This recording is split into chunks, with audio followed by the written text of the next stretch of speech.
Sunshine has always used Afghanistan as a second front and India has over the years financed problems for Pakistan on that side of the border, and you can carry that into many dimensions. جنوبی Asia میں دہشت پھیلانے والا یہ شخص کہلاتا ہے Ajit Kumar dual, ایک سابق پولیس آفیسر، ایک سابق ماہر جاسوس۔ یہ شخص ایک ایسے خطے کو غیر مستحکم کرنا چاہتا ہے جس میں دنیا کی 3 بڑی ایٹمی طاقتیں ہیں۔ دنیا بھر میں دہشت گرد تنظیمیں بنانا ایک مشکل کام ہے، لیکن ڈوول کے لیے نہیں۔ یہ آدمی ٹی ٹی پی کے شرپسندوں کو دوبارہ متحرک کرنے کا پلان بنا رہا ہے، اور یہ سب داعش اور ٹی ٹی پی کے ملاپ کے ذریعے ہوگا۔ شام کے سفیر نے تصدیق کی ہے کہ ڈوول کے پاس داعش کے شرپسندوں کی مکمل معلومات ہیں جو اسے شام کے حکام نے مہیا کی تھیں۔ بھارتی میڈیا نے ڈوول کے شام اور عراق کے خفیہ دورے کی تصدیق کی ہے۔ کیا ڈوول اوباما انتظامیہ کو دھوکہ دے رہا ہے یا یہ سب امریکی حکومت کی مرضی سے کر رہا ہے؟ ڈوول نے داعش کے جنگجوؤں سے ملاقاتوں کے لیے دورہ کیا ہے، کبھی سی آئی اے کی حمایت سے اور کبھی بغیر سی آئی اے کے۔ مشرق وسطی کی ان ملاقاتوں کے بعد ڈوول نے ٹی ٹی پی اور داعش کی قندھار میں ملاقات کرائی ہے۔ کچھ عرصہ پہلے بھارتی کونسل خانے میں بھارتی پولیس کے مختلف محکموں کے افسر ہندوتوا نظریے کی بڑی سختی سے پابندی کرتے ہیں جب وہ جاسوسی میں شامل ہو جائیں، اور حکمران پارٹی بی جے پی کے دہشت گرد تنظیم آر ایس ایس سے گہرے تعلقات ہیں۔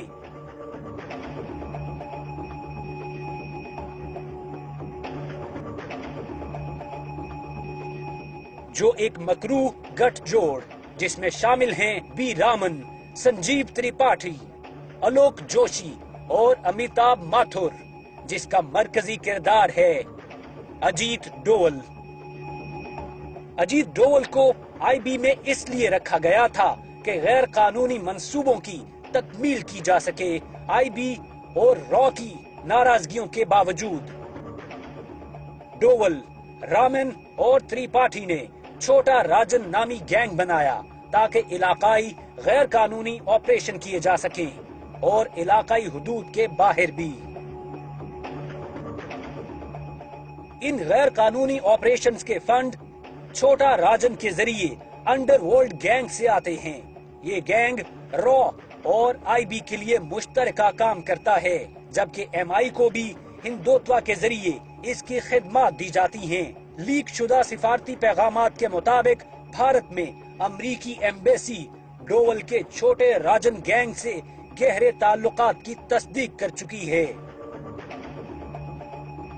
90 کی ابتدائی دہائی سے ڈوول بھارت کے اندر اور باہر شرپسند کارروائیاں پلان کرتا رہا ہے۔ 90 کی دہائی میں درگاہ حضرت بل کا مقبوضہ کشمیر کا واقعہ ڈوول کو اپنے کیریئر کی بلندی تک لے آیا۔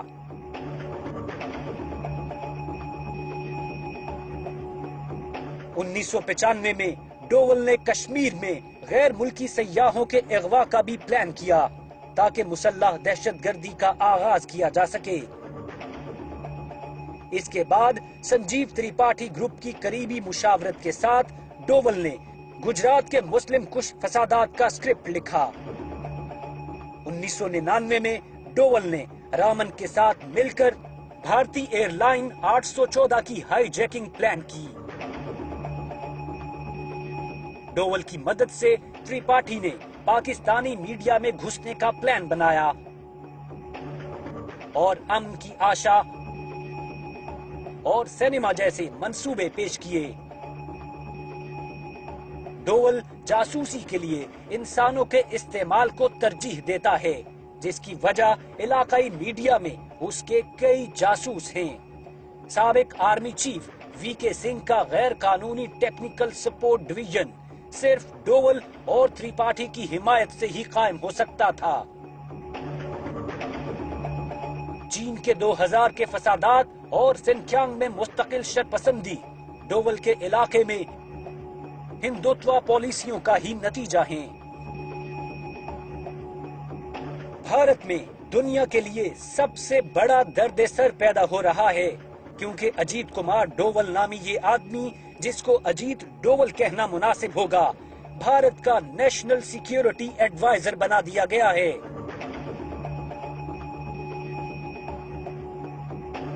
اگر ایسے شخص کو حساس ترین معلومات تک رسائی ہو تو جنوبی ایشیا غیر مستحکم ہونے کے راستے پر گامزن ہو جائے گا۔ ڈوول کا سلیکٹر اور باس وزیر اعظم نریندر مودی ہے، جو کہ نہ صرف خطے کے لیے بلکہ پوری دنیا کے لیے خطرہ ہے۔ پاکستان اور بھارت کے درمیان ایٹمی اشتعال کی یہ وجہ، جس میں ایٹم بموں کے بٹن ہندوتوا کے دہشت گردوں کے ہاتھوں میں ہوں، اس مہذب دنیا کے لیے خطرہ ہے جو پہلے ہی راتوں کی نیند کھو چکی ہے، کیونکہ عالمی امن و امان کی صورتحال بگڑتی جا رہی ہے۔ Sir, I heard that you were in Pakistan for 5 years. 7 years. 7 years, wow. Yeah. I lived... Sir, any such incident of Dharma Sankat? Like you had to make some decision, either this or that. ہوا کہ وہاں پر ایک لاہور کے اندر میں ایک بڑی بھاری وہ ہے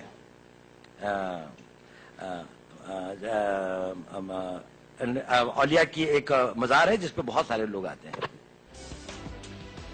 میں آپ کو دکھاتا ہوں ڈوول کی، میں پوری سٹیٹمنٹ بھی آپ کو دکھاؤں گا، اور جہاں پہ یہ کہہ رہا ہے کہ ہم طالبان کو پیسے دیں گے اور طالبان کو ہم نے کس طرح یوز کرنا ہے، ڈبل پیسے دیں گے اور ان کو یوز کریں گے، آفٹر آل وہ مرسنریز ہیں، واٹ ایور۔ ایک بڑے منظم طریقے سے کیا جاتا ہے کہ جب آپ کسی قوم کے اوپر آپ نے حملہ کرنا ہوتا ہے تو جنگی طاقت تو ایک آپ کی طاقت ہے، کلچرل طاقت ایک طاقت ہے، لٹریری طاقت آپ کی ایک طاقت ہے۔ آپ اس قوم کا مائنڈ سیٹ جو ہے اس کو پہلے اپنی طرف سے نرم کرتے ہیں، پھر آپ اس کو اپنی طرف مائل کرتے ہیں، اور پھر آپ یہ بتاتے ہیں کہ نہیں، یہ ہمارے دشمن نہیں ہیں، اور وہ اوپر سے لے کے نیچے تک پھر وہ مائنڈ سیٹ آ رہا ہوتا ہے، جبکہ آپ بھرپور اس کے اندر جو ہے وہاں پہ آپ اس کے ہر مسئلے کی آپ کے پاس ہی جڑ ہوتی ہے۔ الجزیرہ ٹیلی ویژن جو ہے وہ ایک بڑا نامی گرامی نام ہے دنیا کا، وہ کوئی معمولی یا چھوٹا موٹا چینل نہیں ہے، اور بڑا ریپیوٹیبل چینل ہے، اور اپنی بریکنگ سٹوریز کے لیے بڑا مشہور ہے۔ الجزیرہ چینل انڈین آپریٹیوز کے بارے میں کیا کہتا ہے، پاکستان کے اندر جو آپریٹ کر رہے ہیں اور ان کے عزائم کے بارے میں آپ کو میں دکھاتا ہوں۔ Watch this. A large amount of captured weapons were displayed to the Al Jazeera team. The army says on the record it has killed 286 armed fighters in the battle for Mingora, produced too a man said to be a captured fighter. In the presence of his armed captors, he told our producer that he was from Afghanistan, had been paid 20,000 rupees a month to fight against the army, and was promised a bonus for every soldier or police officer killed. اصل میں اگر آپ دیکھتے ہیں تو پاکستان کا جو active border ہے اس وقت، جو لوگ فوج کو یا فوج کے یعنی پیشہ ورانہ ذمہ داریوں کو نہیں سمجھتے، ان کو پتہ نہیں، تقریباً آپ کا 3600 کلومیٹر کا بارڈر ہے جو ایکٹیو بارڈر ہے، یعنی کسی نہ کسی طرح وہ کسی نہ کسی پوزیشن میں ایکٹیو ہے۔ اگر آپ دنیا کا خطہ نقشہ اٹھا کے دیکھتے ہیں تو پاکستان کا جو بارڈر ہے، ایکٹیو بارڈر، وہ دنیا کا سب سے بڑا بارڈر ہے۔ اس سے زیادہ ذمہ دار جو ہے نا ذمہ داری کسی فوج کے اوپر، دنیا میں کسی ملک کی فوج کے اوپر نہیں ہے، نہ اس کی ایجنسیز کے اوپر ہے۔ اور جب آپ اس کے پر کلومیٹر کے حساب سے اگر آپ لیتے ہیں تو آپ کی جو مین پاور ہے وہ سب سے کم ہے، خاص طور پہ بھارت کے مقابلے میں، جس کے آج سے کچھ سال پہلے یعنی 15-20 سال پہلے آپ کا 3:1 کا ریشو تھا، پھر 5:1 کا ہوا، اور اب تقریباً 8:1 کا ریشو ہے۔ جتنی بھاری تعداد میں وہاں پہ اسلحے کی خریداری اور یعنی بھرتیاں ہو رہی ہیں آرمی میں، ایئر فورس میں اور نیوی میں، اور ایک بین الاقوامی تنظیم ایڈورٹائزنگ ایجنسی کو اپوائنٹ کیا گیا تاکہ وہ لیور کر سکے کہ کس طرح زیادہ سے زیادہ جو لوگ ہیں وہ فوج میں وہاں پہ داخل ہوں۔ آپ کو میں بتاؤں کہ کچھ لوگ اصل میں ہمارے یہاں نا، ہم تو صرف بات کر لیتے ہیں، ڈرائنگ روم میں بیٹھ کے باتیں کر لیتے ہیں، نہیں وہ یہ نہیں کر رہا تو وہ یہ نہیں کر رہا۔